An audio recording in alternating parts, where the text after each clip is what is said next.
Bonjour. Aujourd'hui, je viens te partager la vie de la bienheureuse Marie-Catherine de Saint-Augustin. Alors, je m'appelle Monique Larochelle, je suis du Canada.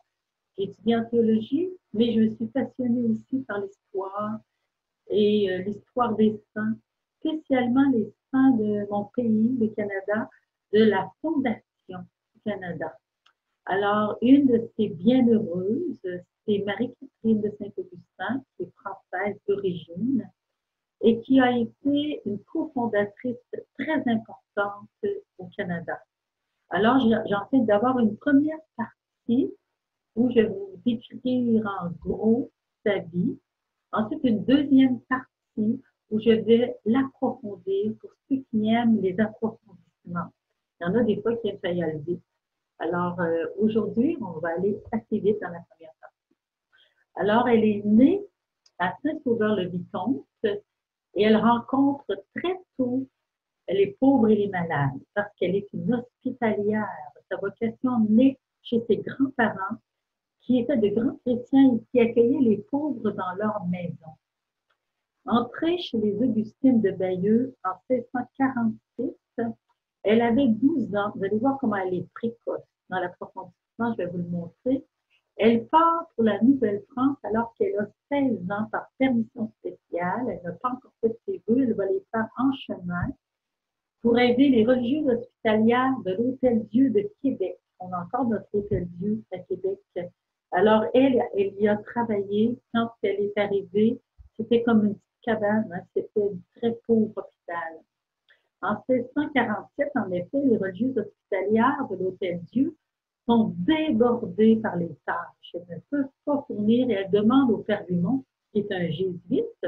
Alors, les jésuites français, les jésuites qui étaient au Canada, correspondaient beaucoup, écrivaient les relations qu'on appelait, c'était leurs écrits de ce qu'ils vivaient au Canada. Et elle avait entendu parler de ces grands jésuites, ces missionnaires qui étaient au pays des croix, et elle avait le désir de donner sa vie à ce pays. Alors, grâce aux démarches du Père Dumont, 3 hospitalières vont venir au Canada. C'est elle qui va être choisie, même si elle est très jeune, avec 2 autres. Alors, ils partaient à partir du port de La Rochelle pour 2 ou 3 mois de voyage. C'était très pénible et, en effet, leur traversée a été tragique. Et Jeanne-Françoise Juchereau raconte avec des détails ce périple de 3 mois. Parce qu'il y a eu la peste et la guérison miraculeuse de Marie-Catherine de Saint-Augustin, mais avant, elle aussi, elle a été atteinte de cette maladie. 4 jours après la maladie contagieuse, s'était mise dans le bateau. Ça n'a pas été long, hein? Ils partent et 4 jours, la peste se déclare. Alors là, les religieux étaient dans leur vocation d'hospitalière, se sont mis sans crainte la maladie, ils se sont mis courageusement à soigner les malades. Et Mère Marie-Catherine s'est signalée parmi ses sœurs comme ayant une très grande charité. Mais elle tomba malade de la peste et sa fièvre fut si ardente qu'il lui parut sur le corps comme une espèce de ceinture composée de 12 charbons. C'est ça qu'il raconte. Mais elle fut assistée très bien par ses 2 compagnes. Mais il ne pouvait pas avoir beaucoup de secours sur un bateau. Dans ce temps-là, surtout, ce n'était pas des bateaux hôpital. Alors, elle a même manqué d'eau douce. Alors, il prenait l'eau de la pluie qui tombait, mouillait les linges et lui apportait pour soulager sa soif parce qu'elle a beaucoup souffert de la soif, comme les gens sur le bateau, puisqu'il manquait d'eau douce. Même le capitaine du bateau a été décédé. Quand ils arrivent, à cette époque, Québec n'est qu'un petit bourg, un petit village, au sein de la barbarie, c'est-à-dire nos nations, les Premières Nations étaient là. Pas loin de Québec, il y avait je crois, il y avait les Algonquins. Il y avait au sud de Québec les Abénaquis. Et ensuite, il y avait le voyagement des Hurons, des fois avec les missionnaires. Et quand arrive Marie-Catherine de Saint-Augustin, la menace des Iroquois est très grande. Catherine, donc, descend dans un hôtel-Dieu qui ressemble plutôt à une cabane qu'à un hôpital. Écrit son biographe. Alors, ses sœurs vont lui faire beaucoup confiance parce qu'ils vont être impressionnés par sa personnalité. Ils ne sauront pas ce qu'il l'habite intérieurement, mais elles verront extérieurement ses vertus et elles lui feront confiance. Donc, ses supérieurs vont lui confier, en plus d'être infirmière, d'être économe, maîtresse des novices, directrice de l'Hôtel-Dieu de Québec plus tard. Et elle se voue entièrement aux malades et aux pauvres.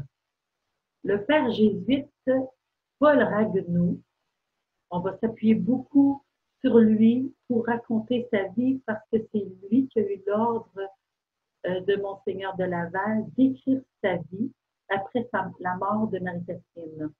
Il est devenu son directeur spirituel parce que c'était un homme privilégié et lui pouvait comprendre son cheminement.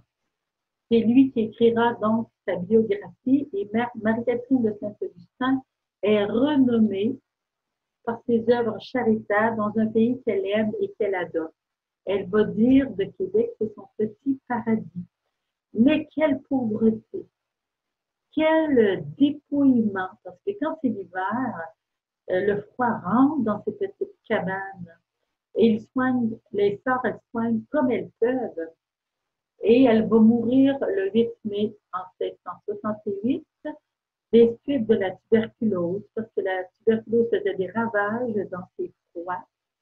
Et en 1689, avec la permission de Monseigneur de Saint-Vallier, ses os sont placés dans une chasse parce qu'on la vénère déjà. Le 9 mars 1984, elle sera déclarée vénérable, c'est long, hein? Presque 4 siècles.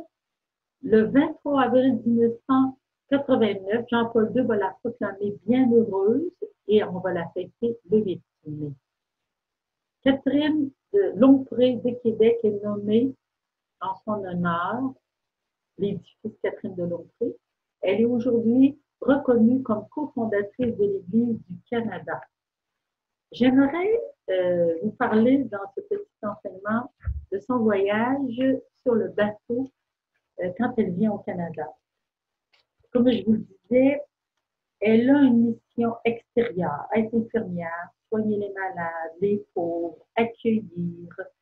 Et aussi, elle a une mission intérieure que seul Monseigneur de Laval va connaître et son directeur, pas Monseigneur, mais le Père Ragueneau. Cette mission intérieure, elle est très, très importante et les signes avant-coureurs vont venir dès le voyage sur le bateau.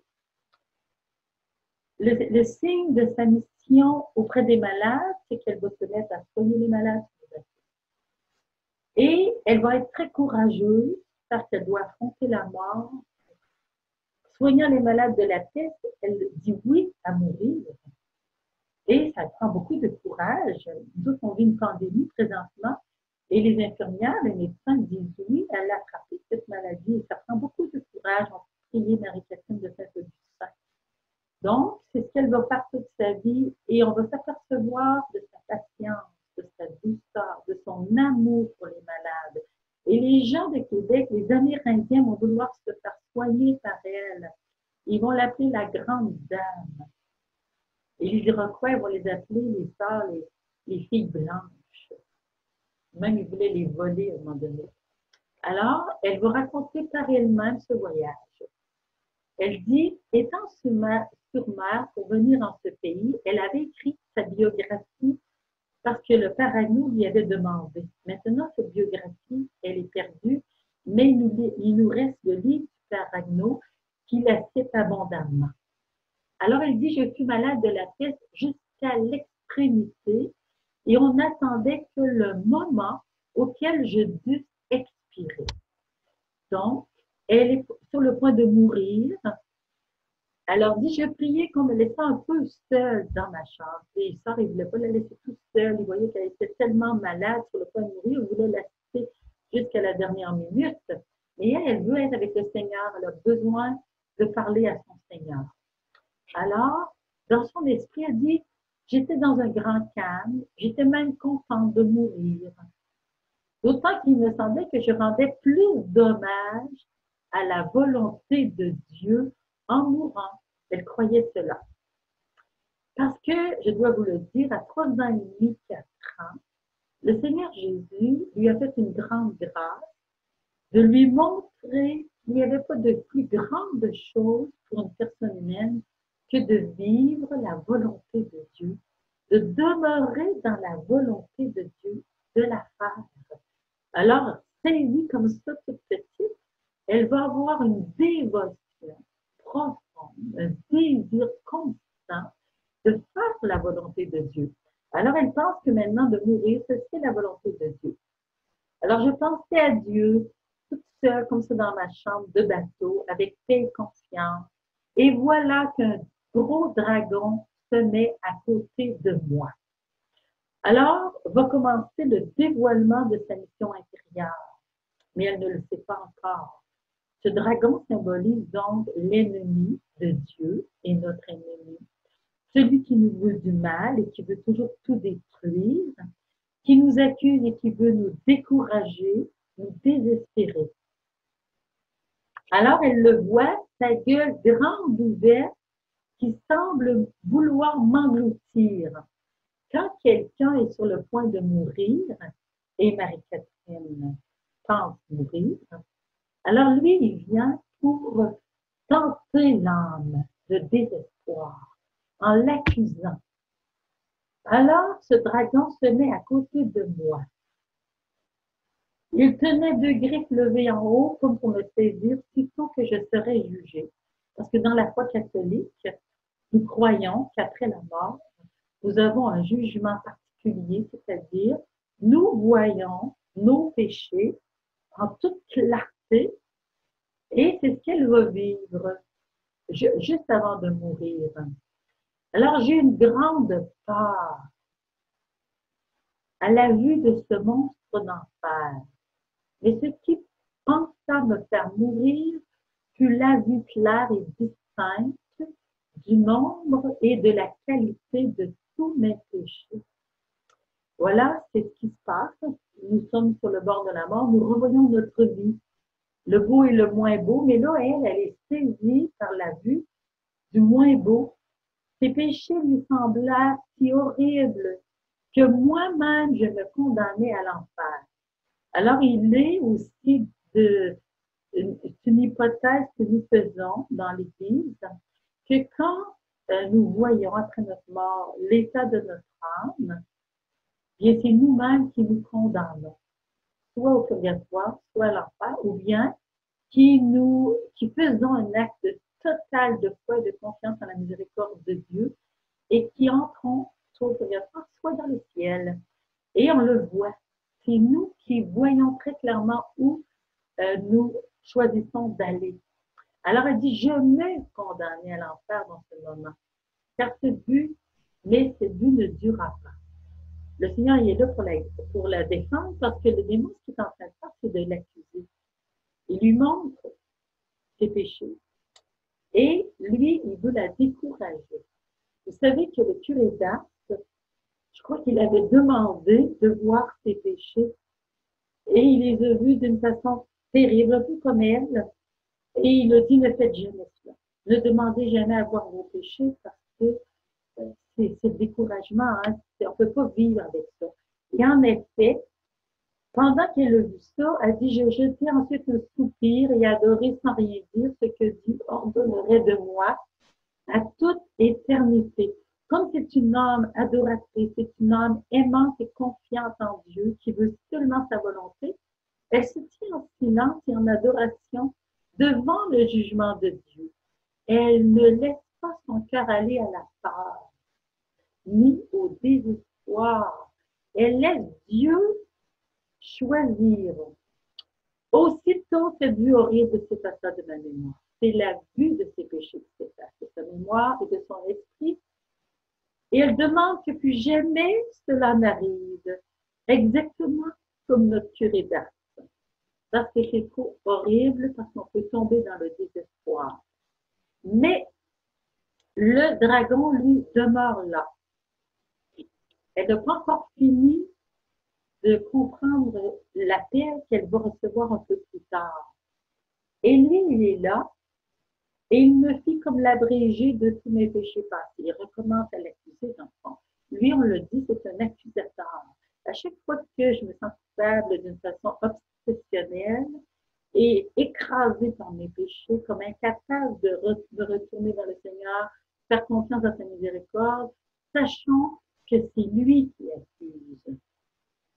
Alors, m'assurant que la rage, c'est le démon qui dit ça, m'assurant que la rage et le désespoir suivraient une si malheureuse vie, la sienne, je ne me souvenais de quoi que ce fût qui me fut donné tant soit peu de consolation.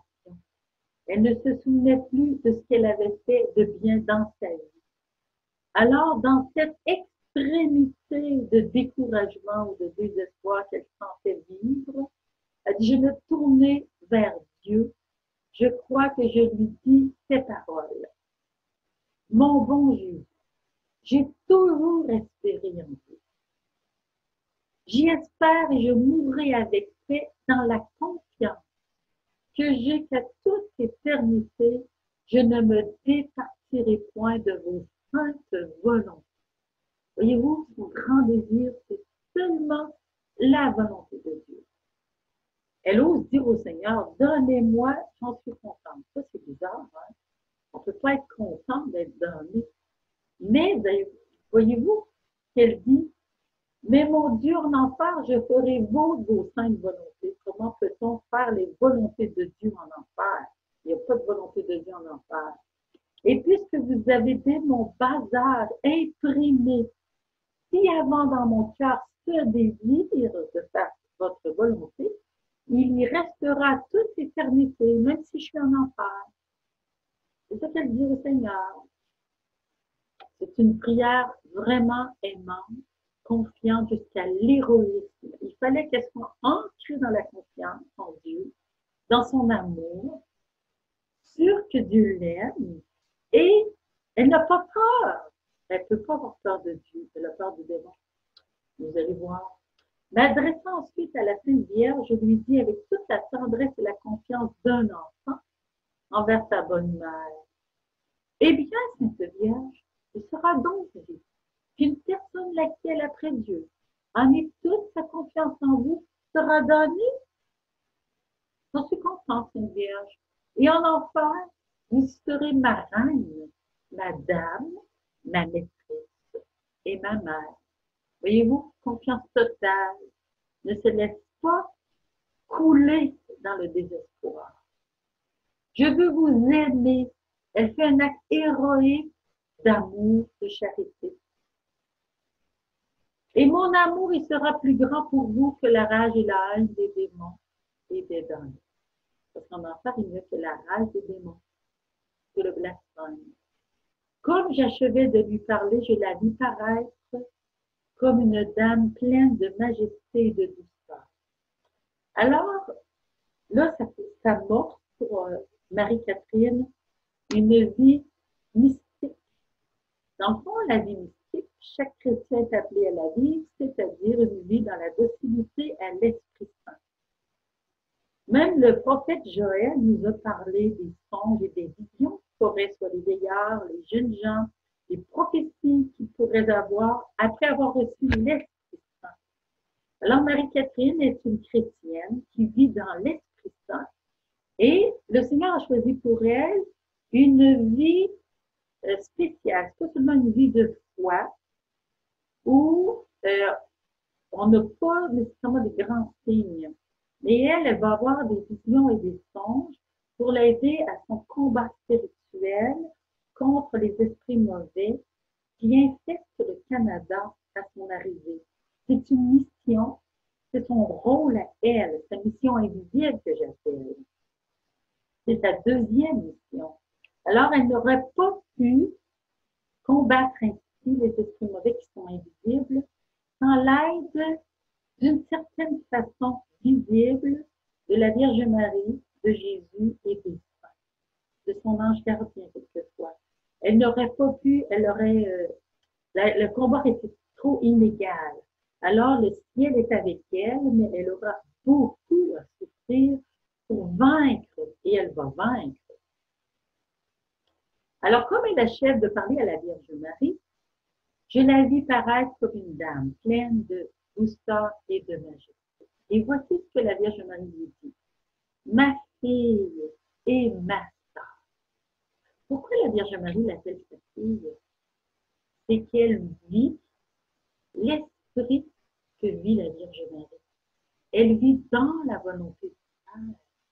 Elle vit dans l'esprit de charité, dans la confiance totale en Dieu et dans ses volontés. Et elle l'appelle ma sœur, parce que Jésus a dit, qui est mon frère, ma sœur, ma mère? C'est celui qui fait la volonté de mon Père.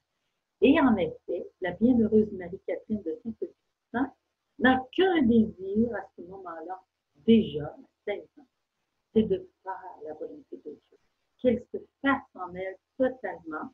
Alors la Vierge Marie peut l'appeler sa sœur. Et elle ajoute, Marie, tu as blessé le cœur de mon fils, une flèche d'amour dans le cœur de Jésus, et le mien aussi. Si tu veux mourir, ne crains pas.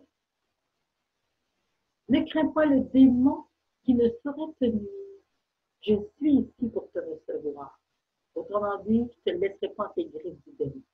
La Vierge Marie a même dit un jour, ceux qui diront tous les jours, 3 Ave, 3 je vous salue Marie.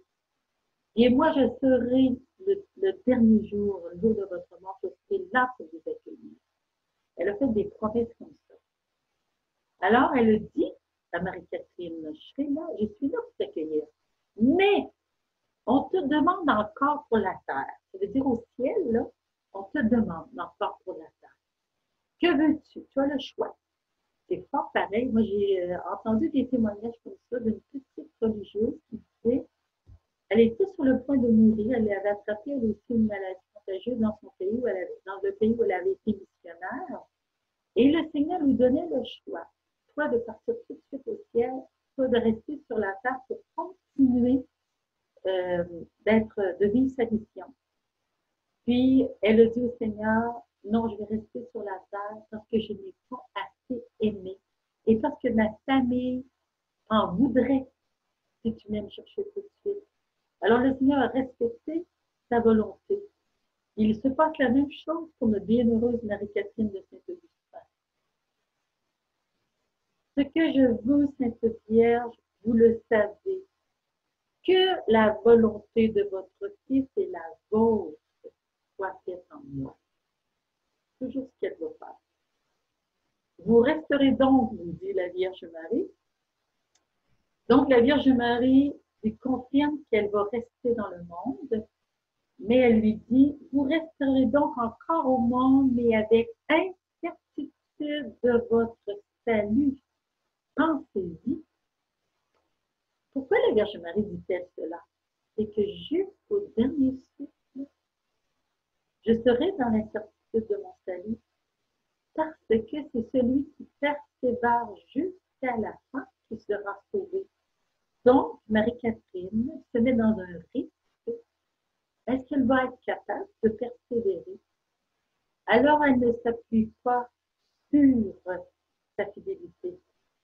Elle va s'appuyer sur la fidélité du Seigneur parce qu'elle va dire, hélas, ma chère mère, je n'ai rien à choisir que ce que vous aimerez le mieux. Je sentais pourtant un grand combat, je comprends. Elle avait le ciel, là, pour rentrer tout de suite, se reposer, se réjouir de la vie de Dieu, dans la paix, dans l'amour, dans la joie. C'est extraordinaire, le ciel, on a hâte d'y aller.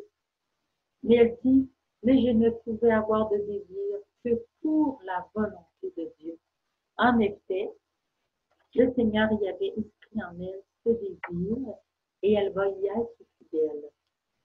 Et voilà, la Vierge Marie toucha d'un doigt ma tête, laquelle, s'étant ouverte au même temps, mon cœur commença à se fortifier. Elle s'en alla, me donnant sa sainte bénédiction, et me laissant l'âme comblée de douceur et force pour tout souffrir, avec un entier abandon aux volontés de Dieu. Alors, elle entre dans le mouvement d'abandon que la Vierge Marie a vécu toute sa vie. La Vierge Marie a dit à l'ange qu'il me soit fait selon ta parole. Je suis la servante du Seigneur. Alors, c'est la même chose, c'est l'esprit de Marie que Marie-Catherine va vivre. Et ensuite, je vous lis le témoignage de ses sœurs. Parce que ses sœurs sont revenues dans sa chambre après cette vision et ont vu et ont constaté ce qui s'est passé. La fièvre, cependant, fut continue, la plus ardente et la plus violente du monde, avec une espèce de ceinture autour du corps composée d'ondes, charbon et feu. Sur mer, dans un navire, ou quelques soins que l'on puisse avoir d'une malade, on peut dire que quasi tout lui manque, mais sa vertu ne lui manqua pas. On peut dire que Monseigneur de Laval l'a bien dit, qu'il n'avait pas connu de personne plus sainte que la bienheureuse Marie-Catherine de Saint-Augustin, qui il était très proche d'elle. Ce qui la travaillait le plus, ce qui la soif, l'eau douce ayant manqué dans le vaisseau. On mettait des linges pour recevoir la rosée du ciel, qu'on lui portait pour lui donner quelques soulagements et quelques petits rafraîchissements. C'était très peu. Plusieurs dans le même navire étaient tombés malades avant elle. Monsieur de Repentigny général de la Distillate, en étant mort depuis 8 jours, avait été trouvé le corps demi-couvert de taches de pourpre noire, larges comme des doubles. Je vous lis le langage des Français à ce moment-là. La mort n'était pas ce qui étonnait notre heureuse malade, qui recevait avec joie cette maladie et toutes les incommodités qui l'accompagnaient, comme un don de Dieu. Alors, on a besoin de notre Marie-Catherine pour trouver dans tout ce que nous vivons un don de Dieu. Pour louer le Seigneur en tout ce que nous vivons. La santé ou la maladie, c'est bien ça. Un don de Dieu qui n'est pas moins précieux que la santé. Sa patience y fut invincible. Et nous, que de moments d'impatience, de plainte, son obéissance toujours constante, obéissante, c'est-à-dire qu'elle obéissait à ses sœurs, à tous ceux qui lui commandaient quelque chose. Sa douceur en tout est inaltérable. Combien de malades sont sacrifiés? Parce que quand on est malade, c'est très difficile de rester dans la douceur et la patience. Sa résignation aux volontés de Dieu toujours égale. Elle ne se plaignait que de soi-même et de son peu de vertu. Comment pouvait-elle se plaindre de son peu de vertu? C'est très surprenant. Nous qui en avons si peu. Alors, je vais vous lire aussi cela, les mémoires. C'est alors qu'on découvrit, je vous lis, je crois que c'est Marie de l'Incarnation qui nous dit ça. En 568, on songeait à l'élure supérieure, mais elle tomba malade et mourut de sepsie de 8 pieds. La sepsie, ça c'est la tuberculose. Au contraire de Marie de l'Incarnation, sa vie intérieure demeura secrète de son vivant. Le jésuite Paul Ragnaud, son ancien directeur, publia en 771 sa vie, rédigée d'après les écrits de la religieuse, aujourd'hui perdue.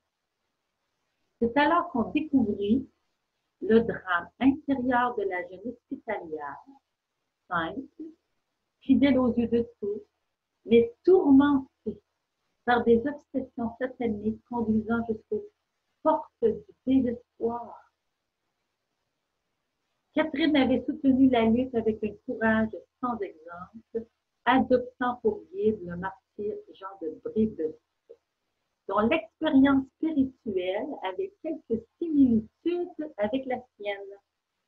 Pourquoi? C'est que le père de Brébeuf était allé vivre dans les missions Huron avant la conversion des missions. Il avait même vécu un hiver avec un sorcier Huron.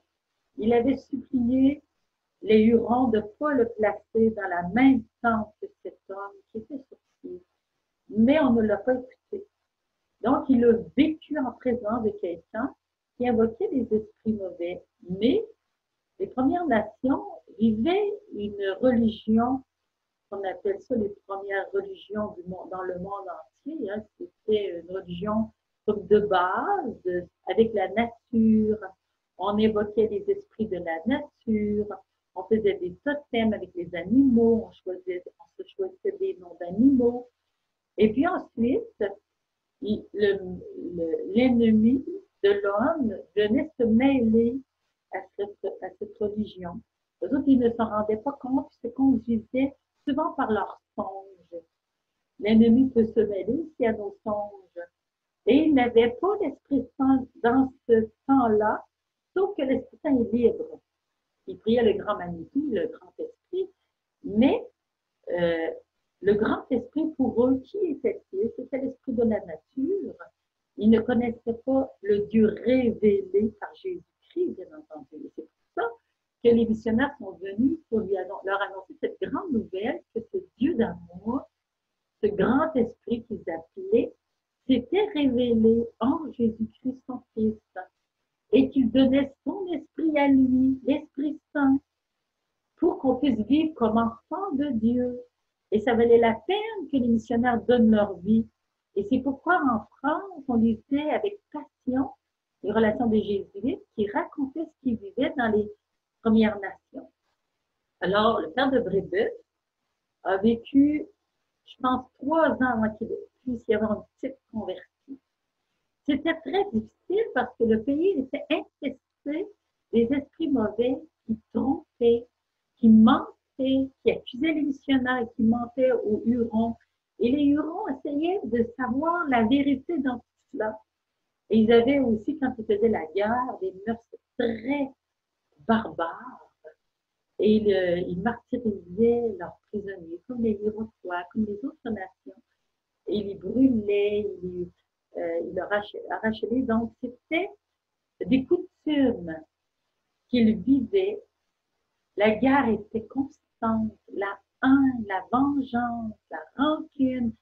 Et quand les missionnaires sont arrivés, ils ont essayé d'apporter l'esprit de pardon, l'esprit de paix. Mais quand les maladies se déclaraient, on accusait les missionnaires d'avoir apporté les maladies. Les Premières Nations ne comprenaient pas ce qui se passait. Mais quand ils ont vu les missionnaires donner leur vie et rester avec eux pendant les guerres des Iroquois, qui les ont anéantis, village après village, là, les Hurons ont vu l'amour, se faisaient martyriser pour eux autres, ils restaient avec eux. Là, ils ont compris la charité. Il y en avait d'autres qui avaient commencé à se convertir, à venir à Jésus, mais c'était lent. Alors, le père de Brébeuf connaissait ce combat spirituel. Il le savait que ça existait. Il n'avait pas peur parce que on ne peut craindre le démon. Il est vaincu sur la croix de Jésus. Jésus l'a vaincu. Maintenant, quand on apporte la bonne nouvelle, Jésus a dit, chassez les démons. Alors, Marie-Catherine de Saint-Augustin avait été choisie pour chasser par sa prière et sa vie offerte et par sa souffrance acceptée comme victime pour la mission du Canada. Et dans ma deuxième partie, je vais en parler. Avant, je vous lis ce que Monseigneur François de Montmorency-Laval écrivit. Elle a beaucoup fait et beaucoup souffert avec une fidélité inviolable et un courage qui était au-dessus du commun. Sa charité pour le prochain était capable de tout embrasser pour difficile qu'il fût. Je n'ai pas besoin de choses extraordinaires qui se sont passées en elle pour être convaincu de sa sainteté. Ces véritables vertus me la font parfaitement connaître. C'est un évêque, hein, il était vicaire apostolique à ce moment-là, il est devenu évêque un petit peu plus tard. L'Ursuline Marie de l'Incarnation, qui était aussi une très grande mystique. Hein, on l'appelle la mère de l'Église canadienne. Elle ajoute, ce n'est pas par manque de fidélité ni de soumission qu'elle a tenu tout cela secret, c'est-à-dire sa vie intérieure. Parce qu'elle, Marie de l'Incarnation, elle a écrit sa vie intérieure. Mais par l'ordre qu'elle en avait de ses directeurs et pour la nature de la chose qui lui était capable de donner de la frayeur. En effet, ce que vivait la bienheureuse Marie-Catherine de Saint-Augustin était tellement singulier que, en effet, certaines personnes auraient pu avoir peur. Pourtant, Jésus, quand on lit les évangiles, va chasser énormément de démons. Vous lisez les évangiles, par exemple, de Saint-Luc, que j'en viens pas, combien de fois on le raconte. Mais Jésus a aucune peur. C'est lui qui est le Seigneur et le Maître. Alors, il va se montrer aussi le Seigneur et le Maître, mais il nous donne de participer à sa mission d'exorciste. Parce que Jésus est exorciste, ça veut dire il chasse les démons. Il va nous donner de participer à sa mission de guérir les malades. Et Marie-Catherine de Saint-Augustin va le faire en les soignant. Alors, il nous fait participer à toute la mission qu'il a vécue, selon notre appel et selon notre rôle. Maintenant, avant de terminer cette première partie, je vais vous montrer le visage de Marie-Catherine et vous faire entendre un chant que nous avons reçu qui raconte sa vie.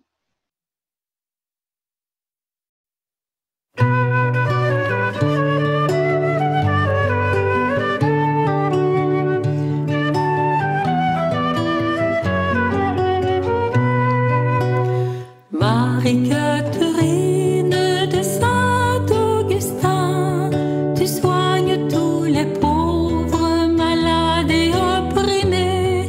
Viens à notre secours et prie pour nous. Jésus saisit ton âme, encore petit enfant, d'un très ardent désir de faire sa volonté.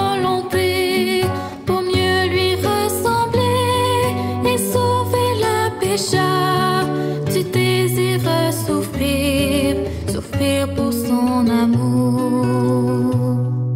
Quand tu as résolu à 9 ans et demi de vivre pour Jésus, tu signes de ton sang une consécration à la Vierge Marie pour que toujours par elle ton cœur soit à Jésus. Marie-Catherine de Saint-Augustin, tu soignes tous les pauvres, malades et opprimés. Viens à notre secours et prie pour nous. Tu t'attires si fort d'aller en Canada, partager la souffrance de ces grands missionnaires. Tu promets à ton Dieu de vivre et de mourir dans le pays des croix, s'il t'accorde sa grâce. Par tes